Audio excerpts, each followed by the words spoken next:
చూద్దాం ఒకసారి. నేడో రేపో సర్పంచ్ షెడ్యూల్ అట. వచ్చే నెల 2వ వారం నుంచి 3 దశల్లో ఎన్నికలు. ఇంతకుముందు మనం ఒకసారి చదివినాము. సర్పంచ్ అభ్యర్థులకు నేను ఒకటి సవాల్ విసురుతున్నాను. ఒక లెటర్ తయారైంది. సర్పంచ్ అభ్యర్థులు తెలంగాణ రాష్ట్ర వ్యాప్తంగా ఏ పార్టీ సర్పంచ్ అయినా కానివ్వండి, మీ ఇష్టం ఇస్తున్నాం, మీ ఇష్టం. మేము జనం టీవీ ఒక ప్రొఫార్మా తీసుకొచ్చింది. తెలంగాణ రాష్ట్రంలో మీరు ఎవరైనా సర్పంచ్ అభ్యర్థిగా పోటీ చేసే దమ్ము ధైర్యం ఉన్న వాళ్ళు ఇట్లాంటి బాండ్ పేపర్ రాసి ప్రజలకు ఇస్తారా? ఆ బాండ్ పేపర్ ఇప్పుడు మేము ముందు తీసుకొస్తాం. దమ్మున ఎవరైనా కూడా జనం టీవీ ఆ లెటర్ ఇచ్చిన దానికి మేము కట్టుబడి ఉన్నాం. బాండ్ పేపర్ మీద మా ఊరి గ్రామ ప్రజలకు ఈ లెటర్ రాసి సంతకం పెట్టి ఇస్తాం అని చెప్పే దమ్మున్న సర్పంచ్ తెలంగాణ రాష్ట్రంలో ఎవరైనా ఉంటే ఈ సవాల్ని స్వీకరించాలి. అసలు ఎవరు ఏ సర్పంచ్ అయినా ఇలా 20 లక్షలు పెట్టి 50 లక్షలు తీసుకోవాలి తప్ప ప్రజాసేవ చేయాలని లేదు. 20 లక్షలు 30 లక్షలు పెట్టాలి, 50 లక్షలు. సర్పంచులు మొత్తం గ్రామాలు కాకుండా పట్టణాలకు అలవాటయ్యారు. సర్పంచ్ గెలవగానే పోయి పట్టణం ఉంటారు. ఆ టౌన్ లో హైదరాబాద్ లో, భువనగిరిలో, జనగాంలో, కరీంనగర్ లో, ఖమ్మంలో ఇలా.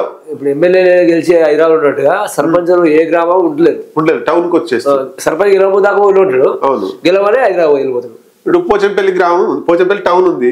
ఆ ఊరు సర్పంచ్ ఏదో ఆ విలేజ్ లో సర్పంచ్ గెలిచి వచ్చి పోచంపల్లి టౌన్ లో, భువనగిరి టౌన్ లో ఉంటాడు. అట్లా అయితే మేము ఒక ప్రొఫార్మా తీసుకొచ్చిన ప్రొఫార్మా చదివి చూపిస్తాము. దమ్మున్న సర్పంచ్ ఎవరైనా దీన్ని స్వీకరిస్తే మేము వాళ్ళను జనం టీవీలో ఒకసారి చూపిస్తాం. మేము రైట్. ఒకసారి బాండ్ పేపరు దీనికి సంబంధించి 100 రూపాయల బాండ్ పేపర్ మీద సర్పంచ్గా పోటీ చేసేటువంటి ఏ పార్టీ అభ్యర్థి అయినా మేము చేసిన సవాళ్ళు స్వీకరించి కట్టుబడి జనం టీవీ దగ్గరికి వచ్చి, లేదా ఆ ఊరు ప్రజలలో రాసిస్తా అంటే జనం టీవీ ఆ ఊరికి వస్తుంది.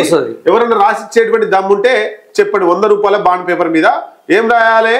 మేము పేరు వదిలిపెట్టినాం అను నేను తెలియజేయనది ఏమనగా, గ్రామ పంచాయతీ సర్పంచ్ గా నన్ను ఎన్నుకుంటే నేను గాని నా కుటుంబం గాని ఇప్పుడు ఉన్న ఆస్తులకు మించి అక్రమంగా ఎంత సంపాదించినా అలా పెరిగినా వాటిని గ్రామ పంచాయతీ జప్తు చేసి ప్రజలకు పంచవచ్చునని తెలియజేస్తూ ఈ బాండ్ పేపర్ రాసి మీ అందరి చేతుల్లో పెడుతున్నాను. పనులు చేయడానికి ప్రజల దగ్గర చేయి చాచను. గ్రామ పంచాయతీ సొమ్మును అక్రమంగా ఖర్చు చేయను. తప్పుడు లెక్కలు చూపించి వెనకేసుకొని గ్రామ సమగ్రాభివృద్ధికి ప్రజలకు సేవకుడినై పనిచేస్తాను. వెనకేసుకోను. కావున మీ అమూల్యమైన ఓటు వేసి నన్ను గెలిపించాల్సిందిగా ప్రార్థిస్తున్నాను. ఈ మ్యాటర్ తోటి ఆయన పేరుతోటి సైన్తో 100 రూపాయల బాండ్ పేపర్తో ఎవరన్నా వచ్చి సవాలు స్వీకరించి ఉంటే మేము సవాల్ వేసినాం. ఇది మా కోసం కాదు, లేకపోతే ఏదో పార్టీ గెలుపడం కోసం కాదు. ఆ గ్రామంలో స్వచ్ఛందంగా, నీతిగా, నిజాయితీగా పరిపాలన జరగాలంటే ఇట్లాంటి మార్పులు రావాల్సిందే.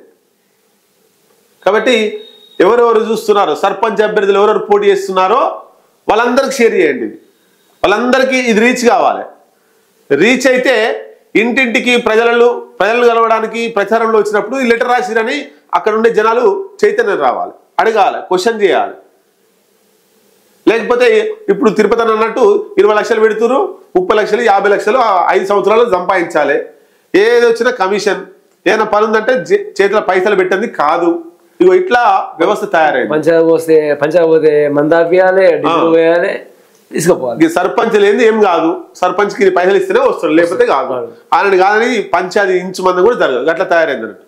కాబట్టి ఈ లెటర్ మీద పూర్తిగా అవగాహన కలిగించడం కోసం ఎంతమంది సర్పంచ్ అభ్యర్థులు పోటీ చేస్తున్నారో వాళ్ళందరికీ ఇది షేర్ కావాలి. దయచేసి అందరూ కూడా షేర్ చేయండి.